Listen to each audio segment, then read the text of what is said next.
Daniel Brooks pushed open the glass doors of a busy family restaurant in downtown Dallas with his 8-year-old son. Noah close beside him, the warm aroma of grilled food filled the air, making Daniel realize how hungry they both were. He forced a smile as a hostess welcomed them and LED them to a small booth near the window, although the restaurant buzzed with cheerful conversations and laughter. Daniel felt the weight of another disappointing day. Shoulders. For nearly 3 months, he had searched for steady work after the manufacturing company, where he had spent 12 years, unexpectedly shut down every morning. He left home dressed neatly, carrying copies of his resume and hoping that one interview would finally change everything. Every evening he returned with polite rejection emails or promises that someone would call him back. Bills continued to pile up, and the savings he had built over years of hard work had nearly disappeared. Noah climbed into the booth without complaining. Despite being so young, he understood more than Daniel wished he did. The boy never asked for toys anymore and never begged for desserts when they ate out. Instead, he simply smiled at his father, trying to make the difficult days feel a little easier. Daniel quietly opened his worn wallet beneath the table. Inside were a few crumpled dollar bills and some loose change. He counted them twice before looking at the menu. There was only enough money for one inexpensive meal and 2 glasses of water. His heart sank, but he refused to let Noah notice. "What sounds good?" Daniel asked with a cheerful voice he didn't truly feel. Noah studied the menu for a moment, before pointing to the cheapest burger available. "That one looks perfect," he said. Daniel smiled, grateful his son understood without saying a word. When the waitress arrived, Daniel ordered a single burger with fries and asked for an extra empty plate. She nodded politely. Assuming they planned to share, after she walked away, Daniel and Noah talked about baseball, school, and Noah's dream of becoming an engineer someday. Daniel encouraged every dream, even though he secretly wondered how he would pay next month's rent. As they waited, Noah's attention shifted toward a nearby table, where a young mother sat with 2 small children. The woman smiled bravely while pouring glasses of water for them, but there was no food on the table. The younger child stared longingly at plates passing by, while the older sister quietly tore pieces from the complimentary bread basket, giving most of them to her little brother. Noah watched silently for several moments. His cheerful expression slowly faded as he noticed the children trying to hide their hunger. The waitress placed Daniel and Noah's burger in front of them, and Daniel immediately began cutting it into 2 equal halves.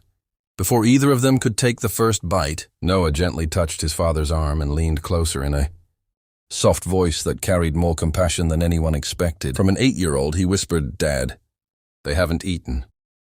Daniel looked toward the struggling family. Following his son's eyes, the tired mother lowered her head, pretending not to notice her children's empty stomachs. In that quiet moment, Daniel realized the hardest decision of the day was no longer about sharing one meal with his son. It was about whether someone else's need was even greater than their own. Daniel looked at the untouched burger resting between him and Noah, then back at the struggling family across the room. His stomach growled, reminding him they had barely eaten all day. But those quiet words echoed in his mind. The little boy wasn't asking for permission or expecting praise. He had simply noticed someone else's pain.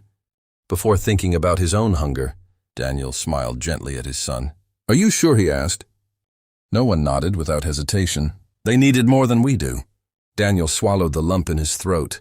He picked up the plate, walked across the restaurant, and stopped beside the young mother's table. "Excuse me," he said kindly.